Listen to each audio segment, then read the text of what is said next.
We're live right now, so Omar, you can go ahead and begin the introductions.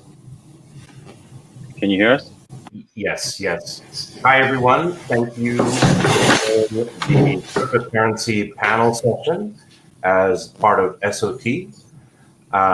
Really looking forward to doing this. I'm Omar Javaid. I'm the moderator for this panel, and we have some really great panelists who will introduce themselves shortly. I'll start with Jens Zimmermann.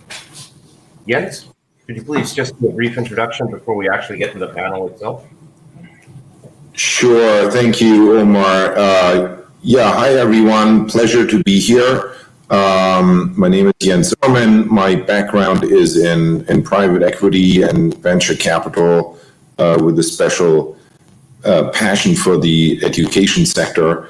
And in this capacity, it's been since 2007 that my engagement with the Beacon House Group started, for whom I have a lot of respect, and had the privilege to witness some amazing growth geographically into Southeast Asia and the Middle East. So very proud and happy to be part of this conference organized by Beacon House. Perfect. Thank you so much. Let me then next introduce Moneeza. Okay, hello everybody. I'm Moneeza Butt. I'm a partner in KPMG Pakistan for the past 12 years. I'm essentially an audit partner. I have a portfolio of local as well as multinational clients, and it's a pleasure to be here today and speak about cryptocurrencies, which is the hot topic, I would say. Thank you, Moneeza. And last but certainly not least, Davinci. Hi, my name is Davinci Jeremie. I have a YouTube channel with 230,000 subscribers. It's called Davinci J15. I also have a software company called Davinci Codes. And we sell the software called Pandora's Wallet. Also, I have free videos on how to trade altcoins properly using the little lady strategy, which are those videos on how to do so are available free at www.davincicodes.net/videos. I'm glad to be here and look forward to all the questions and answering, because I love providing free information to the masses about how to avoid this current financial system, which transfers wealth from the poor and the middle class to the rich. And that's why I started doing videos way back in 2008, because I saw an unfair system and I wanted to let people know that it existed and how to avoid it. Thank you, Davinci. And Jens, if you wouldn't mind muting, or somebody has a lot of background noise right now. Thank you so much.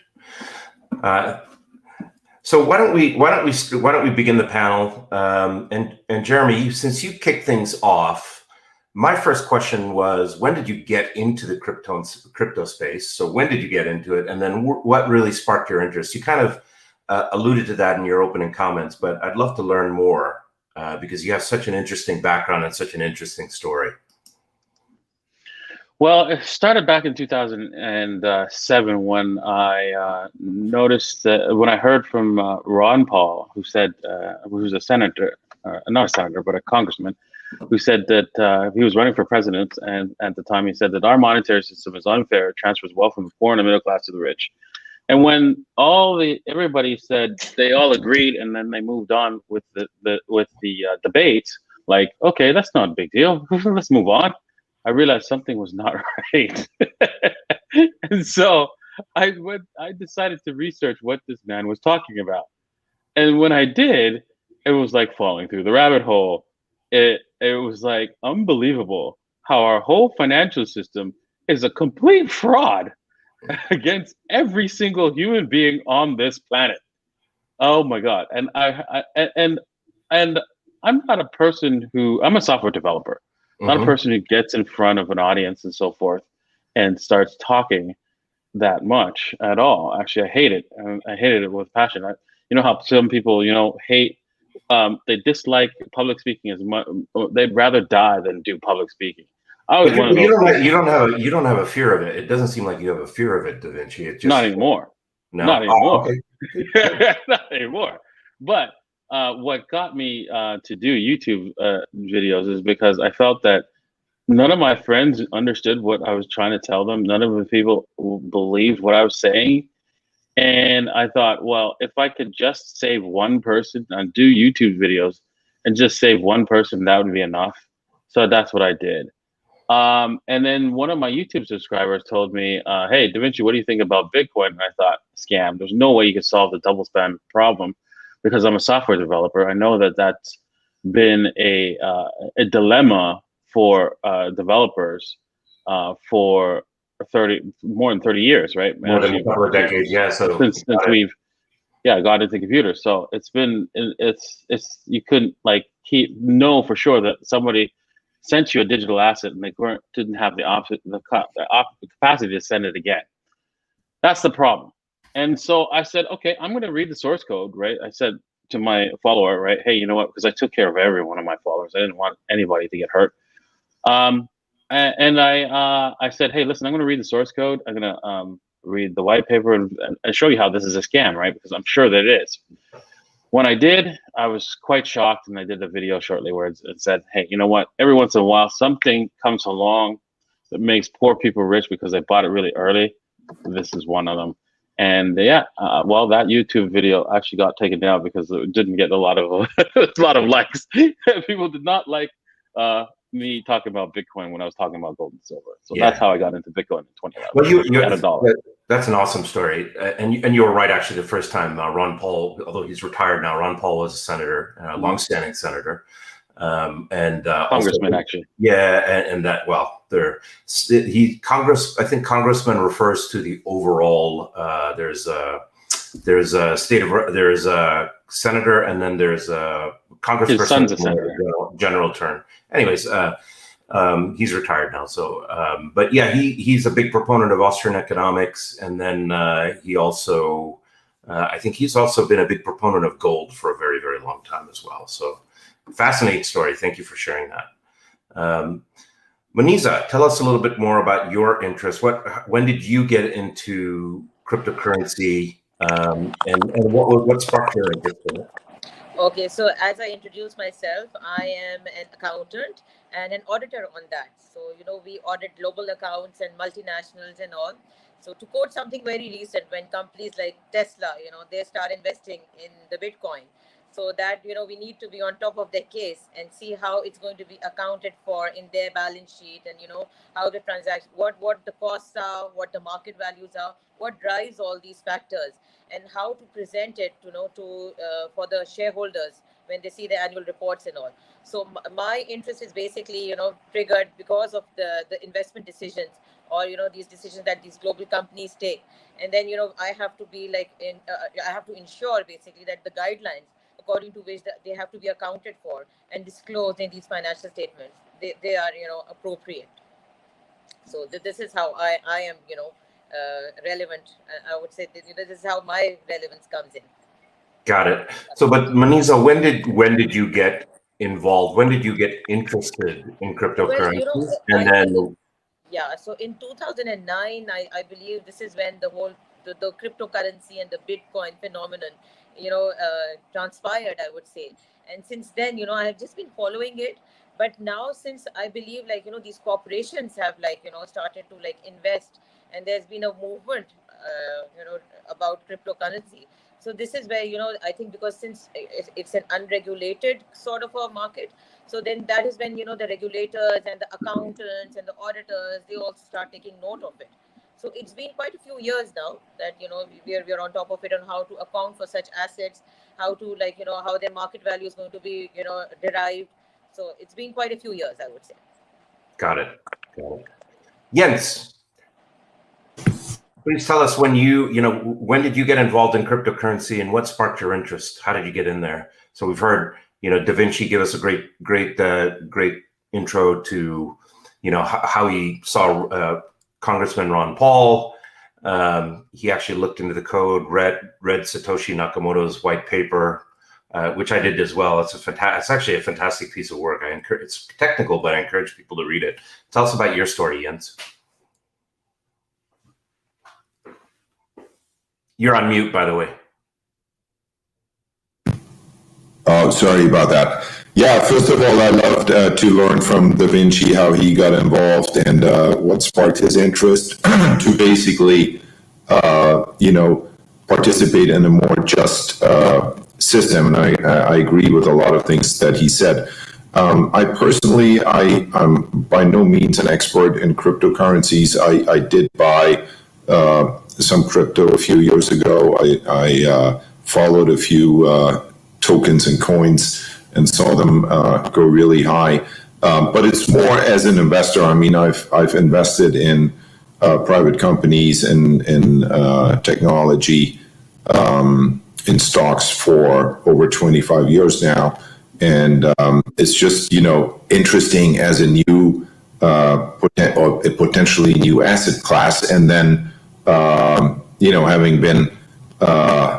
having observed and lived in and worked in and had companies in, Western as well as developing economies, it's just intellectually very interesting to see if something like crypto can actually make it beyond the regulatory and the political hurdles. And the audience is split around the world, so I think we're going to have a nice discussion here. And yeah, on a high level, I think there's still a lot of question marks. But I mean, there's a lot of good that already came out of it.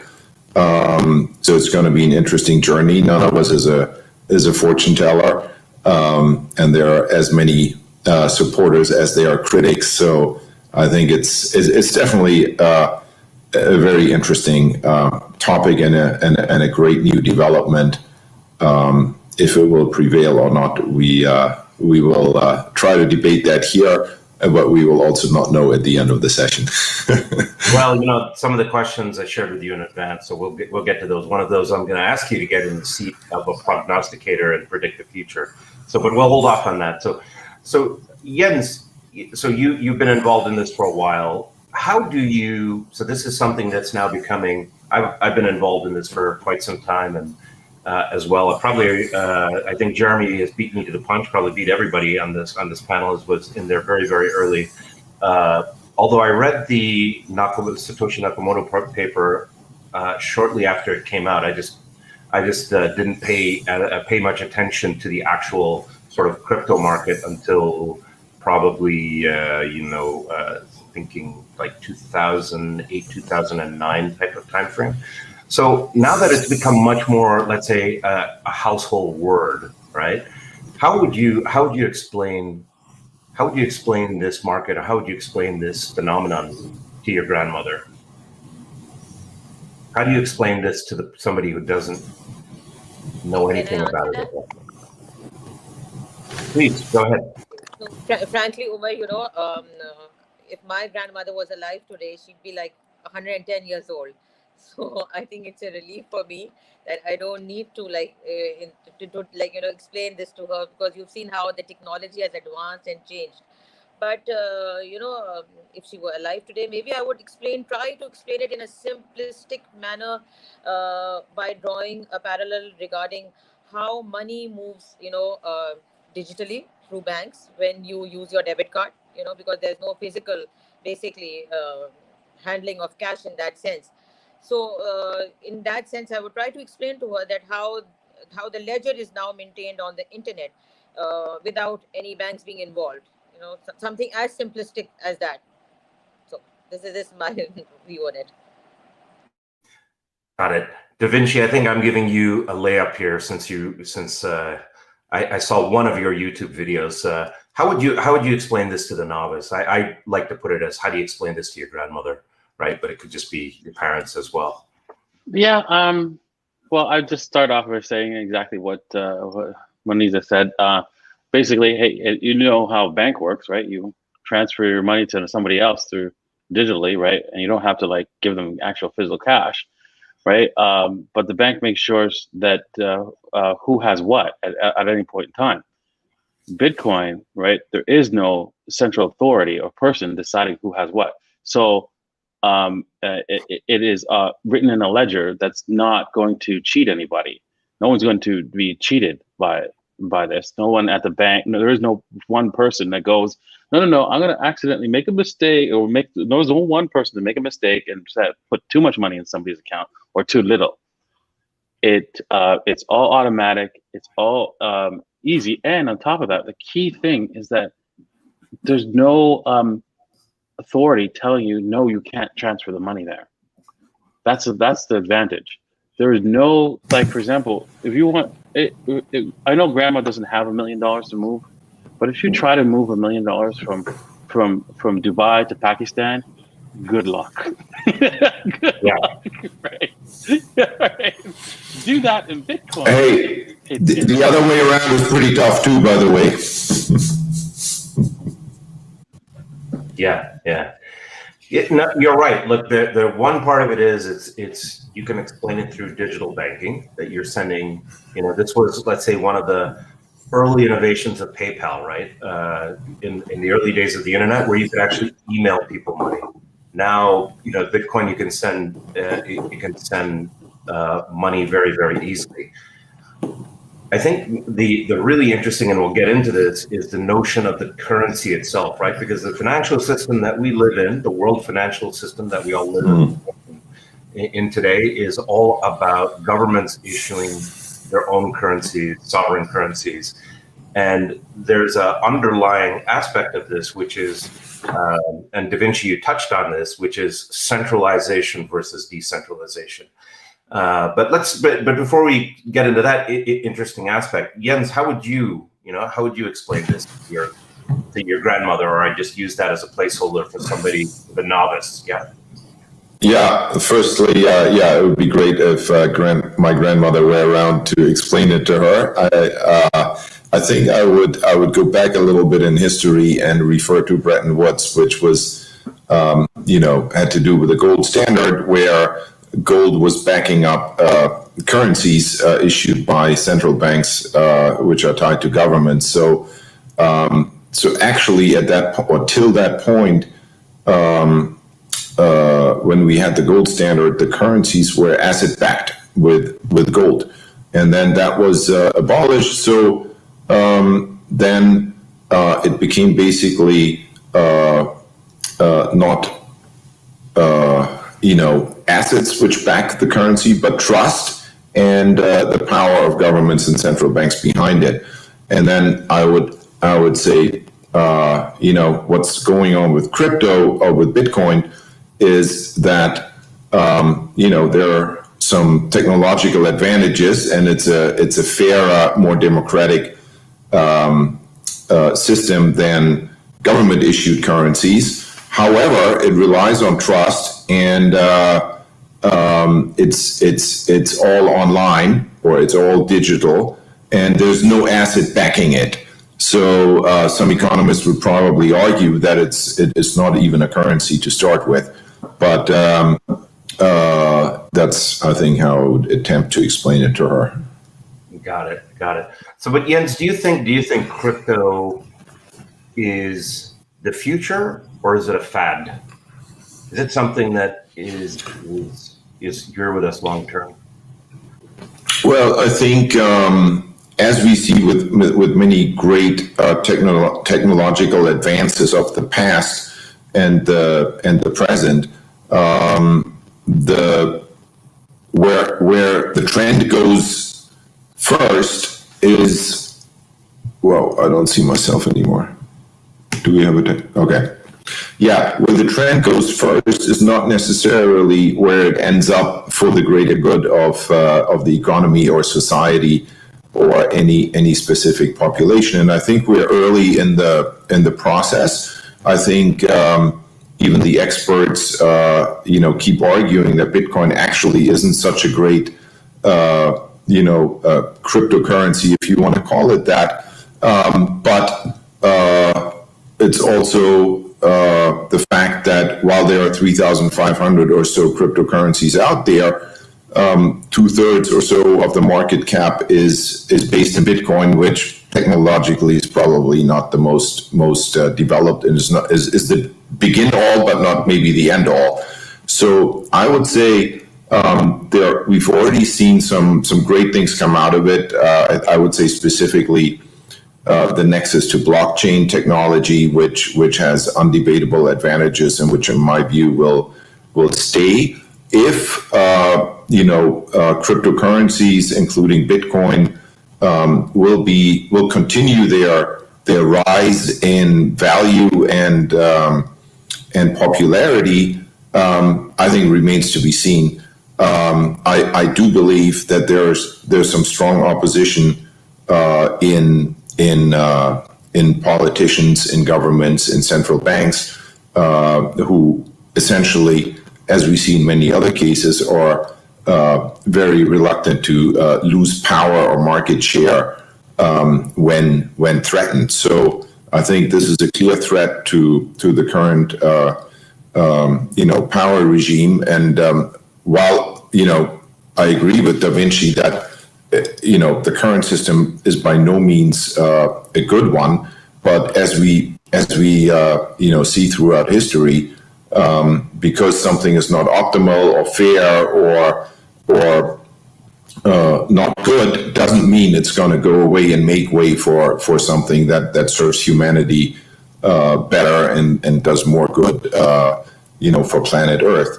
Unfortunately, but so yeah, I think the jury is out. I think, in my view, some facets that we've already seen, particularly blockchain, will definitely stay. If Bitcoin or any of the other cryptocurrencies make it bigger than today, maybe yes. Maybe it'll grow more and then it'll implode. It's very difficult to say, but I think what's a little worrisome is that we have a lot of retail investors in cryptocurrencies now, and I think by and large don't really understand what they are investing in and what the risks are involved. So yeah, the fact that it's reached the mass level is also a bit alarming if you compare it to some trends of the past. But yeah, that's what I would say. Great. Moneeza, how about yourself? Do you think crypto is the future? Is it fast? I'm going to end with you on that one here. Yeah. Okay. So you see, it has been here for more than a decade, and I don't consider it to be a fad. I guess it is going to be around for the foreseeable future for sure. But I think there are certain matters that need to be taken into account before we can before we can say that it's a sustainable phenomenon. For example, cybersecurity issues. So, like your one's digital fortune, you can lose it by just if the computer crashes or if there's a hacker. And I believe the more popular they become, the more regulation they will attract, and there'll be more scrutiny. So maybe this would just erode the financial premise on which they came into existence. And then another matter I think that needs to be taken into account is that it attracts more technologically savvy people. So you see, it has to have a wider acceptance for it to be sustainable in the future. And then to become part of the mainstream financial system, it has to meet a divergent criteria. For example, it needs to be very complex for computer hackers, but at the same time it has to be very easy for the consumers. to use it, and it's like, to preserve user anonymity and not to be a conduit for like tax evasion and money laundering. So these are matters that need to be taken into account. But I feel surely it is not a fad, I would say, but it is something to remain in the future. Yes. Yeah, I agree with you. So, Moneeza, the way I look at it, so I have been in the technology industry for a number of decades, and you may remember there was a famous McKinsey study that people asked them what the size of the computer market was, and they said something like the worldwide market for computers is 7. Okay, now we know that it's a lot larger than that because the smartphone market, smartphones, those are just mobile computers. So now computers have become mainstream. They became easier to use. So you're right.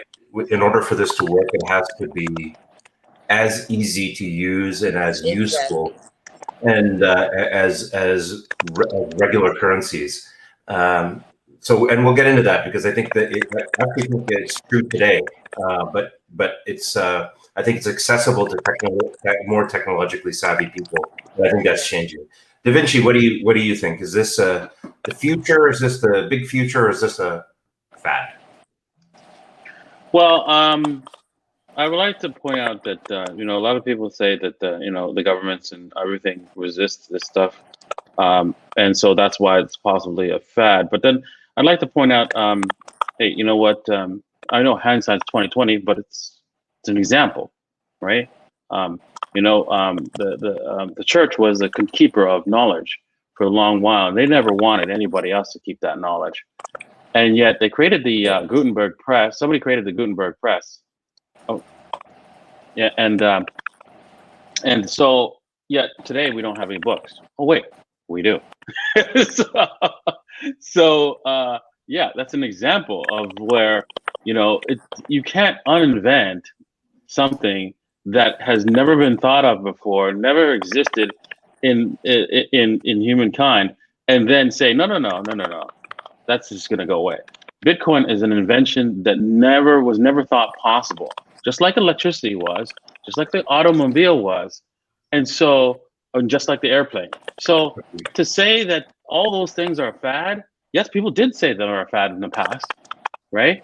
But they were completely wrong, and it was obvious that they were completely wrong, right? So it's not going away. Now, as for all the compliance and all that money laundering crap and tax evasion crap, that's all nonsense, because the only reason why you have income taxes in the first place is because of our monetary system. Our monetary system requires the money to be circled around through debt. So your government basically borrows the money from the central bank, which gets it for free, and then has to pay interest on that debt. So the only way they can get interest on that debt is to enslave the population to pay them the interest to the central bank, which got the money for free. So enough with that nonsense, please. Okay? And then when anybody talks about money laundering, please Google how many times HSBC has been caught for money laundering. Money laundering is just a statement so that you can't have a bank. You cannot money launder. Everybody else can. Everybody who's got a license can, but you can't. Okay? So stop the nonsense. Well, we know where you stand on that one pretty clearly. So let's speak, since this is an area you started out talking about, not just Bitcoin, but some altcoins. Davinci, what are some of the innovations or new trends in crypto? This is one of the things about the market that really excites me. It's not just the altcoins, but there's some really, really interesting, new developments, new innovations. And even though this is such a young space, that's one of the things that personally excites me a lot about it. What are some of the new innovations, new things like that are coming down the pike that really excite you? You're talking to me. So new innovations are coming down the pipe. Well, obviously, right, when it comes to, if you're talking about Bitcoin, right, there's, the Taproot and the Schnorr signatures and what those things are. I know those are technical terms that most people don't know what they are, but basically it helps to anonymize transactions on the Bitcoin network, because you hear about the current regime saying, whenever you hear something on the news, right, that's true. That is, they tell you the truth, but they always sprinkle a little bit of BS right into it, right? So that it makes it sound like they're giving you ice cream, but there's some BS in there, so you don't want to really taste any of that. But anyways, they tell us that Bitcoin has it has green coins and bad green coins and pollution coins that are produced with coal and so forth. That's the new scare tactic, right? Yeah, that's right. Because they want to because Bitcoin is fungible, right? Meaning that all the Bitcoins are the same, right? You don't really separate between the two, but any more than you do with a dollar or a US dollar, which has $100 bill, which has a lot of $100 have cocaine traces on it. So should we make sure that you do not spend a $100 bill with cocaine traces on it? I mean, come on, let's get real here. a lot of money would be burnt. Yeah. So also we have this rule that's on the US dollar that, hey, even if you had this written down, the serial numbers of all the dollars that you had on you, right, and somebody stole it and then was caught, and somewhere else somebody spent it, and you said, hey, wait, that's my dollar, give it back to me. No, they can't do that, because then it reduces the value of the dollar, right? Because it's not fungible. They're trying to do that with Bitcoins, right? By saying that those Bitcoins are bad, but those ones are good. That's nonsense. And so the what's it called? The Taproot and Schnorr signatures will make sure that they can't really do that. And that's the key piece of technology that I like. And then if you're talking about Ethereum, that's a whole other thing. But I think we'll stick to Bitcoin. So Davinci, I take it are you a Bitcoin maximalist, or are you into a bunch of altcoins as well? I own 340 different altcoins, so I'm not. Oh, okay, so you're all over it. No. Jens, we haven't heard from you in a while. I wanted to get your thoughts on that. What are some of the innovations and new trends that you're really excited about in crypto, or just even some, because obviously there's a technology underpinning that, and people are doing interesting things with that as well. What are some of the things that are exciting to you as an investor and an entrepreneur?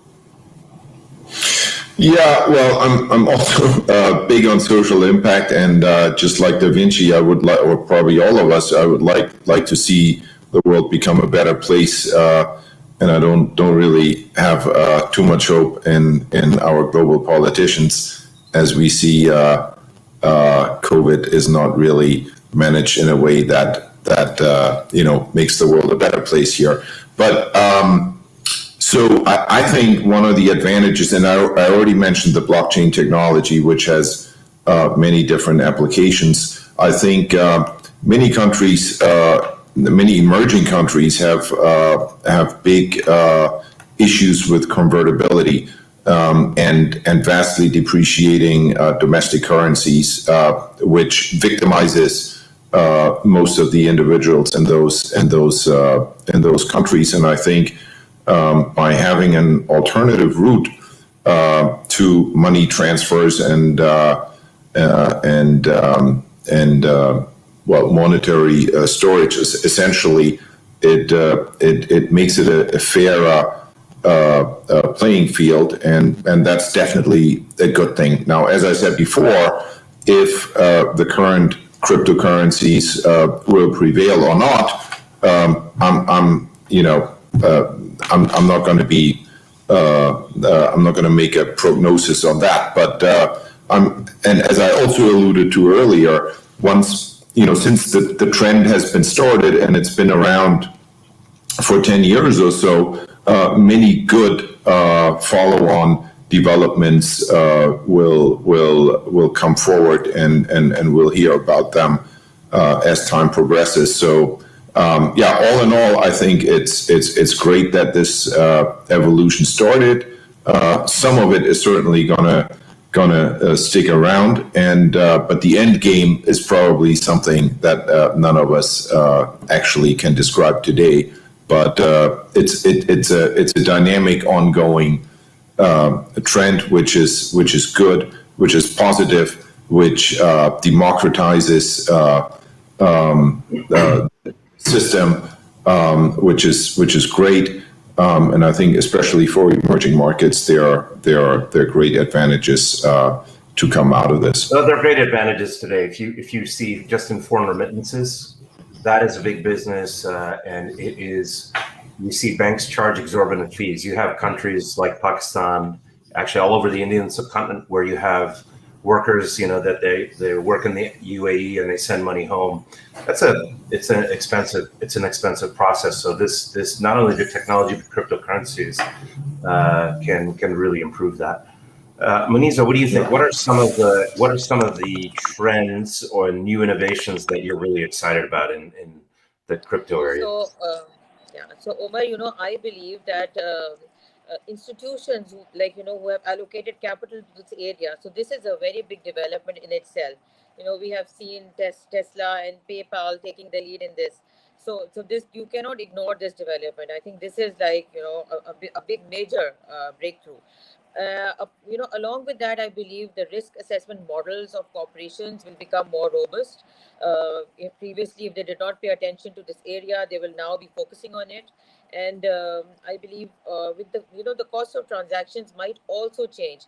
It may not remain as low as they're supposed to be right now, because as they say, with Bitcoin, the transaction costs are low. So maybe with the surge in this phenomenon, so maybe then we will see an increase in these costs. And apart from that, I also believe that tax regulations might come into play, because the more this currency is going to be used, the more it will attract tax evasion and KYC procedures. So this is what I believe, from my aspect as an accountant. Great, thank you. So Davinci, let's I'm sure you've got probably an hour's worth of material in this one at least. So let's what are some of the new innovations? So I know we covered some of that, but I wanted to follow up on because we heard about some of the tax evasion part of it. Now this is a topic I actually find interesting. I wanted to get your perspective on this, Davinci, because look, tax evasion happens today with the existing financial system, just like money laundering. I think the real issue with that governments are dealing with, I mean, they're calling it tax evasion, for example, but the underlying issue is that it's centralization versus decentralization. This is the first time that we're seeing that. I think this is true. There's isolated incidents, but this is the first time really in human history that governments, that it's a non-sovereign entity that is able to issue legal tender, that is able to issue currency, right? And when you look at, so that's Bitcoin, but then you have all these altcoins as well, and some of them have different community-based approaches. It's really fascinating. Tell me a bit. Let's dive in a bit on that, Davinci, as a specific innovation. I know you talked about some of these two technology trends, but what are you seeing? Because this is what some of the things I'm seeing with the latest crop of altcoins is that, like Monero, for example, they emphasize security and emphasize security quite a lot. Okay, so so the question, you said a lot there, so I'm not trying to figure out. My question is on some of these. Let's just taking a dive, since this is an area that you're quite deep in. You talked about some of those. You talked about two areas in technological innovation. What are some of the trends that you're seeing in let's say altcoins? One of the things that I've been seeing is, okay, there's some that are more quote unquote green. There's others that are emphasizing more privacy. What are some of these other trends that you're excited about? Well, the trends are smart contract trends, of course, like Ethereum, Binance Chain, ADA, Cardano, right? This is a good trend because you know what? It provides high finance, complex finance like insurance and derivatives to the poor, like people who do not have any identification. They can have access to that kind of level of finance. This is a very big piece of innovation that's going to uplift a lot of the poor. The poor will still be with us, as Jesus have said. But the thing is, they'll be poor, but they'll not realize how they live better than the kings of today, right? In the future, that's what Bitcoin and Ethereum are going to do to them. They will be still poor, but they live better than the top 1% of today. Right, right. So that's something to look forward to. but they'll still come grumble and crime and stuff like that. Because like, you think about it, right? The poorest person in America, right, has running hot water, toilets, and a television, and a box to get any kind of information that they want, right? And now go back 100 years, right? And a king didn't have any of that, right? If they had, a king had that, but it was like, he didn't have it as well as we did. So that's the key thing, right? That people don't understand, right? See, the poorest person today is living better than a king 100 years ago. So and I see that happening with the innovations of finance, right? It's going to move a lot of people into a positive way. And the best thing is that all this stuff about tax evasion. You know what tax evasion is? It's just basically, oh, you don't want to pay your local thug for if you don't pay, right, for what's it called, the extortion, right? Your local thug wants to extort you for money, right, that he got for free, that he's got to pay interest on. Okay, you think about how horrible that is, right? It is it's unimaginably it's abhorrent, right? To get free money, then collect taxes to pay the person who printed you the free money. It is ridiculous. And once history looks back at humanity today, they will laugh. They will laugh at all of us. Hopefully not this panel. They learned it here first. So Jens, you kind of touched on this thread. Crypto mining has been criticized recently for the exorbitant energy demands that are required. For example, Iran, which has had rolling blackouts, has recently shut down, or has tried to, at least, shut down mining due to recently. Is that a valid criticism? And what can be done about it, or what do you think is being done about it? Well, I'm certainly not an expert on this, but I would differentiate by the source of the energy. I mean, if you produce a clean energy and lots of it, so that there's there's no supply issue, then that seems to mitigate the problem you pose in front of us. If the energy needed to do the mining is generated by diesel generators and coal powered energy sources, then that's a big issue then for the environment. So I think this kind of analysis would need to happen. And I mean, there are a lot of people propagating that energy will be free and ubiquitous and clean going forward. So if that were the case, then this question doesn't pose itself. But as I said, if it's produced in a way which causes negative external effects, then the criticism is valid. Yeah, look, I remember the early days of the internet, which we call the web, right? The internet actually preceded that, and then the mobile revolution. I kind of put a lot of this, the energy demands. I put that up there as these are all. It's a real. I mean, it's true that it does require energy, but so does everything else. I mean, does the web? How much energy does the movie or television industry consume? We never hear that. All of a sudden, we're hearing about it with respect to Bitcoin and crypto. So, Moneeza, what do you think about that as well? Because I think the Pakistani government has also been making statements along these lines as well.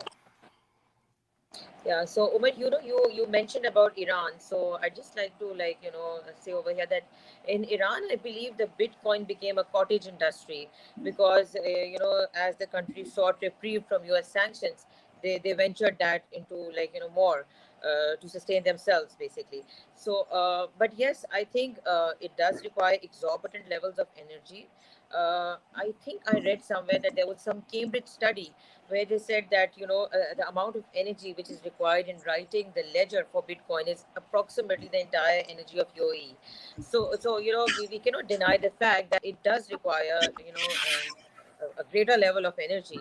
But for crypto mining, I understand that one requires a computer server, which is like a capital expenditure, and then energy acts like an operating expense. So it is best to mine in locations which are cheaper providers of electricity. That would, I think, make it more sustainable. Or to mine bitcoins, with solar or wind energy, which would also reduce the carbon footprint.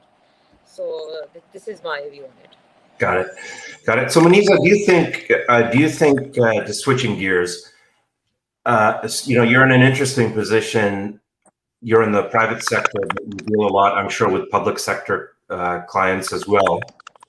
How do you see, does crypto itself, does it pose a threat? Do you think it poses a threat to the current central banking fiat system?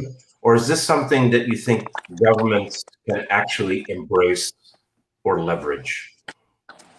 Okay, so you see, crypto is surely a threat to the central banks, I would say. Because you've seen how economies are controlled by the currencies that they float, and they decide the demand and supply of the currency side. So if crypto replaces that, so they would lose power, basically, which we've just been discussing earlier on also. Uh, what I feel is, like, if crypto comes into place, there would be some adequate regulation required, for from central banks to accept it, basically. Right now, I believe the acceptance is not there. They are just trying to figure out how to manage the decentralization part. So this is what I feel regarding central bank's role in it. Got it.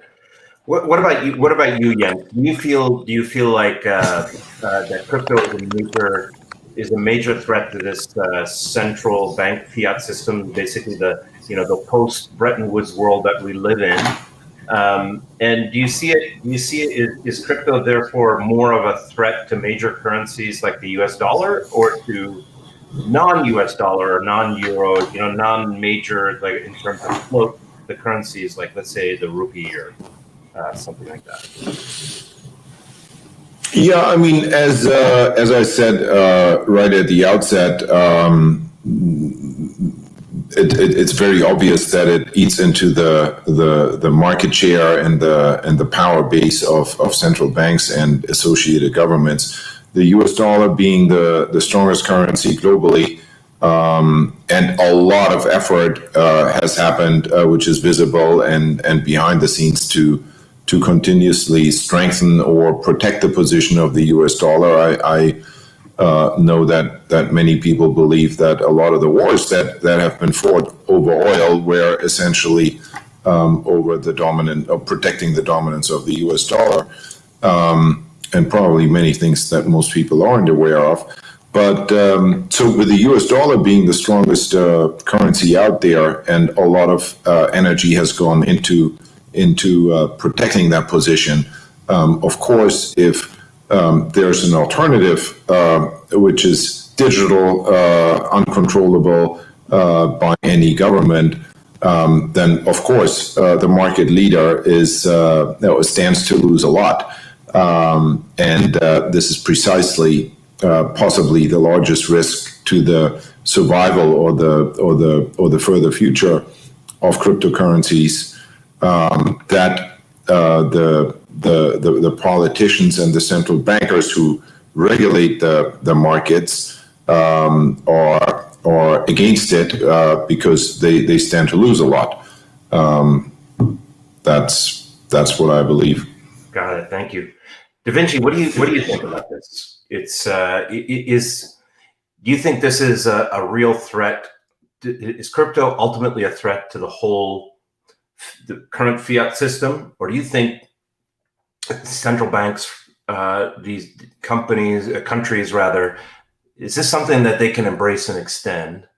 And then, so that's question one. And then question two is, how do you think this affects the US dollar, or is it more about other currencies potentially?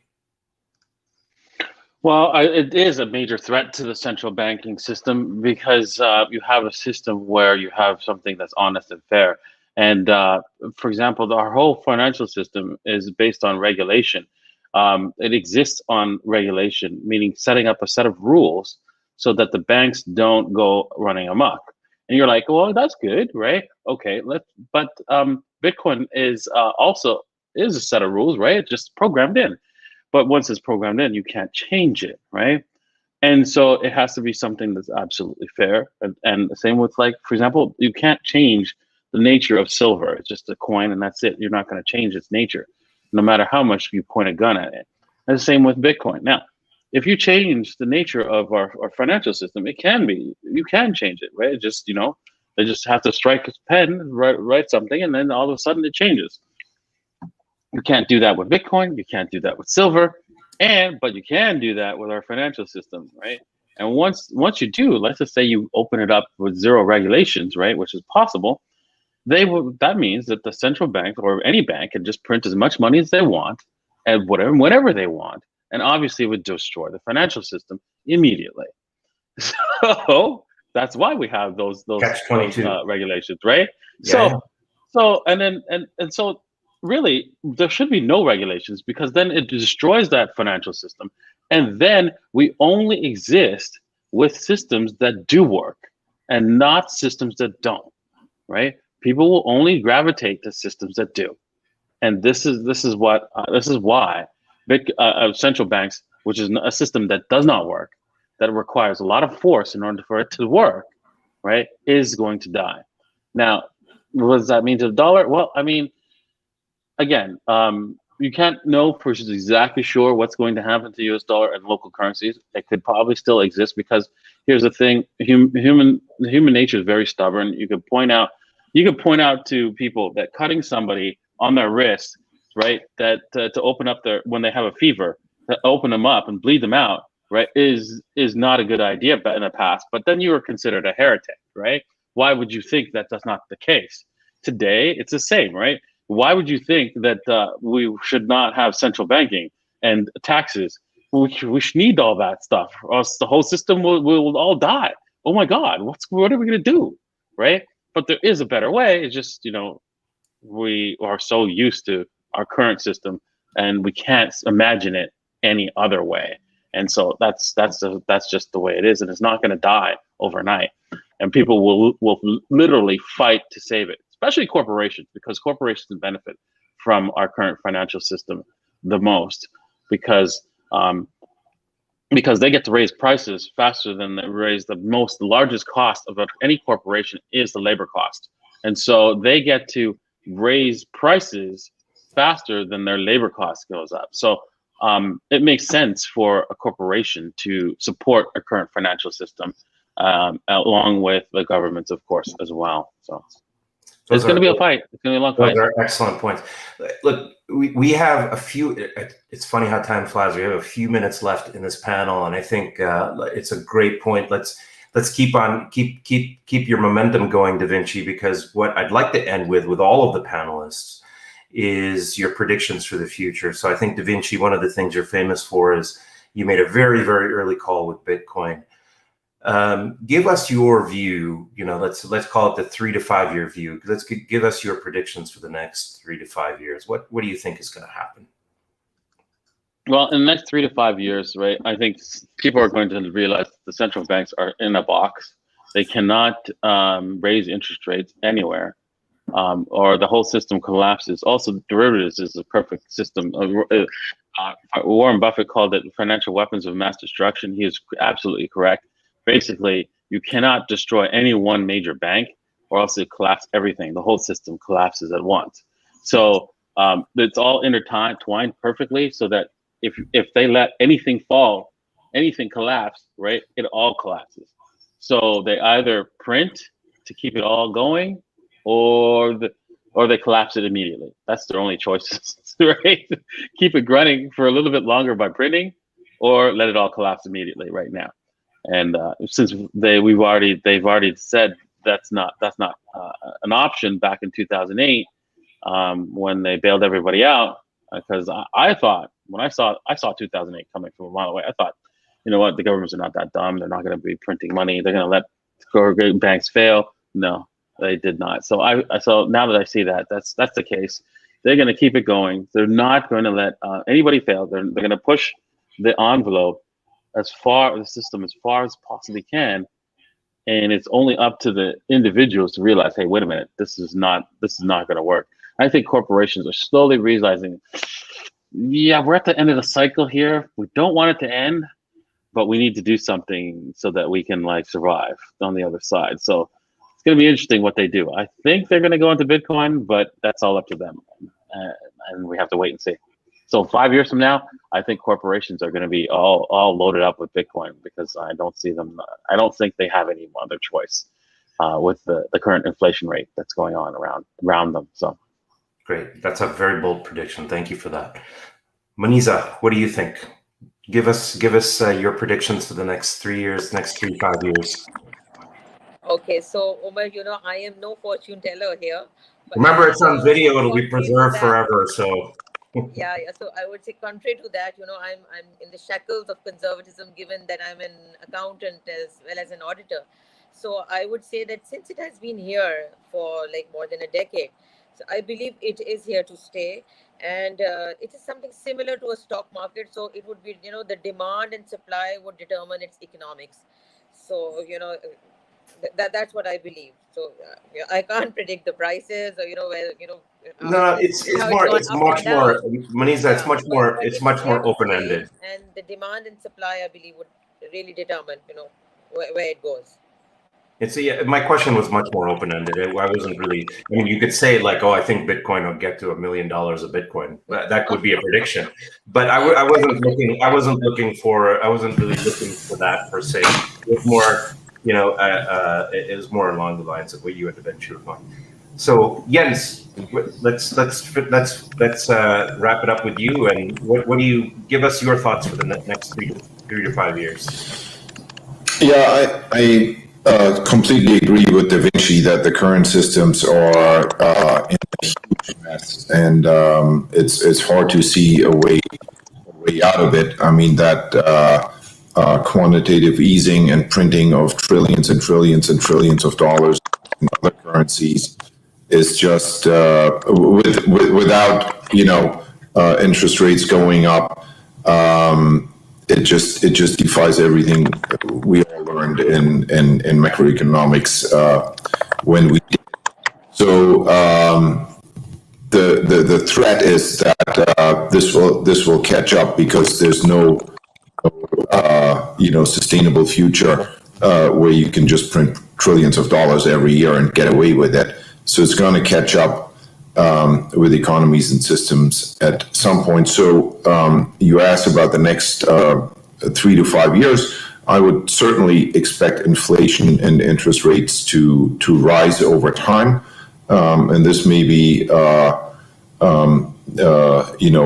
the rise might be higher in some geographies or economies than in others, but that will pose some serious issues exacerbated by the fallout of the COVID damages that we've seen globally, and a lot of it is covered up in the Western countries right now because.